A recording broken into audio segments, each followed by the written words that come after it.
নিৰ্বাচনৰ আগতে বিভিন্ন মানুহ বিশ্লেষক আৰু বিশেষজ্ঞসকলে নিজৰ মত পোষণ কৰে আৰু বহুতে আত্মবিশ্বাসেৰে কয় যে তেওঁলোকে নিৰ্বাচনৰ ফলাফল আগতীয়াকৈ ক'ব পাৰে। কিন্তু প্ৰশ্নটো হ'ল তেওঁলোকৰ এই ভৱিষ্যতবাণী কিমান দূৰ সঠিক হয়, শেষত কিমান জনৰ কথা সঁচা হয়।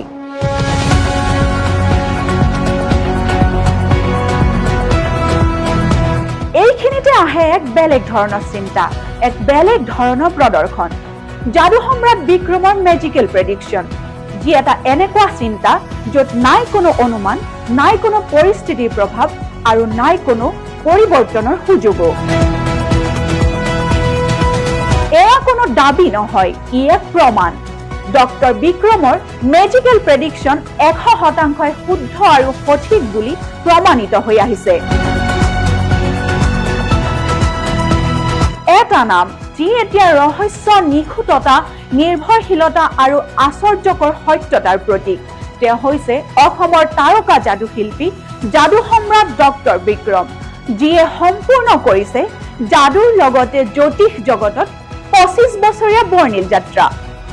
কিছু বছৰ আগতে যেতিয়া সমগ্ৰ দেশে নিৰ্বাচনী অনুমান আৰু আলোচনাত উত্তাল হৈ আছিল, তেতিয়া তেওঁ কৰিলে এটা কাম, যিটো কাম কেতিয়াও কোনোৱেও ভবা নাছিল। তেওঁ কৰিলে ভৱিষ্যতবাণী।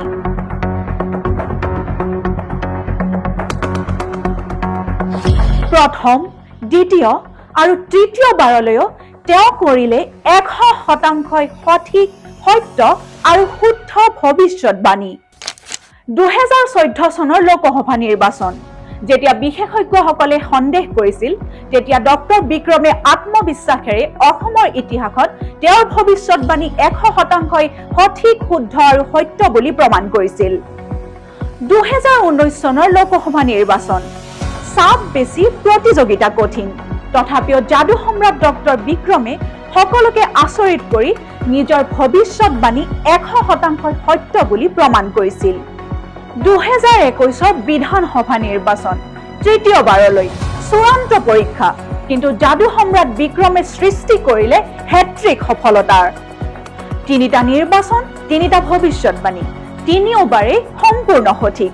যাদু সম্ৰাট ডক্টৰ বিক্ৰমে প্ৰমাণ কৰিলে যে তেওঁৰ ভৱিষ্যতবাণী 100% শুদ্ধ, সঠিক আৰু সত্য। দেশে চাই ৰল, মিডিয়াও আলোচনা কৰিলে। এটা ব্ৰেকিং নিউজ দিব বিচাৰিছো, খোল খালে ইতিমধ্যে বিক্ৰমৰ যাদুৰ বাকচ আৰু আখৰে আখৰে মিলিল পূৰ্বানুমান। সেই পূৰ্বানুমান আখৰে আখৰে মিলিছে। মই পুনৰ জনাইছো, সেই পূৰ্বানুমান আখৰে আখৰে মিলিছে। আখৰে আখৰে ফলিয়াইছে প্ৰতিটো সমষ্টিৰ ফলাফল। কিন্তু নিৰ্বাচনৰ ফলাফলৰ 10 দিন পূৰ্বে পূৰ্বানুমান কৰিছিল যাদু সম্ৰাট বিক্ৰমে। মানুহেও ভাবিবলৈ ধৰিলে এয়া অনুমান নে আন কিবা। এই ৰহস্যৰ আঁৰত কি আছে? এই ৰহস্যৰ আঁৰত আছে এক জটিল প্ৰক্ৰিয়া। যাদু সম্ৰাট ডক্টৰ বিক্ৰমে অনুমান নকৰে, তেওঁৰ আছে এটা যাদুকৰী কৌশল। লগতে তেওঁ কৰে ক্ষেত্ৰ অধ্যয়ন আৰু সমাজৰ বিভিন্ন স্তৰৰ মানুহৰ মানসিকতা বুজিবলৈও চেষ্টা কৰে। সমাজতত্ত্ব, জনমত বিশ্লেষণ, প্ৰতিজন প্ৰাৰ্থী আৰু ৰাজনৈতিক দলৰে শক্তি দুৰ্বলতা নিৰূপণ, অঞ্চল ভিত্তিক সমীকৰণ আৰু ভোটিং পেটাৰ্ণৰ সূক্ষ্ম অধ্যয়নৰ লগতে কৰে গভীৰ ৰাজনৈতিক বিশ্লেষণ। তাৰ লগতে তেওঁ ব্যৱহাৰ কৰে জ্যোতিষ শাস্ত্ৰৰ গুপ্ত জ্ঞান আৰু নিউমাৰলজিৰ সঠিক গণনা। এই সকলোবোৰ সংমিশ্ৰণ কৰি তেওঁ তৈয়াৰ কৰে এটা শক্তিশালী, নিখুঁত আৰু 100% শুদ্ধ, সত্য আৰু সঠিক ভৱিষ্যতবাণী।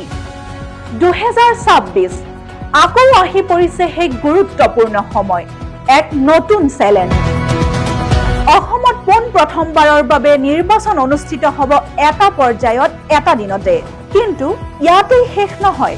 সমষ্টি পুনৰ নিৰ্ধাৰণৰ পিছত সলনি হ'ল পুৰণি ধাৰণা, পুৰণি গণনা। এতিয়া সমীকৰণ সম্পূৰ্ণ নতুন। এইবাৰ কেৱল ভৱিষ্যতবাণী নহয়, এইবাৰ অনিশ্চয়তাৰ লগত এক যুদ্ধ। যাদু সম্ৰাট ডক্টৰ বিক্ৰমৰ এই ভৱিষ্যতবাণী 100% সঠিক হ'বনে? তেওঁৰ এই 100% সত্য ভৱিষ্যতবাণীৰ ধাৰাটো অব্যাহত থাকিবনে?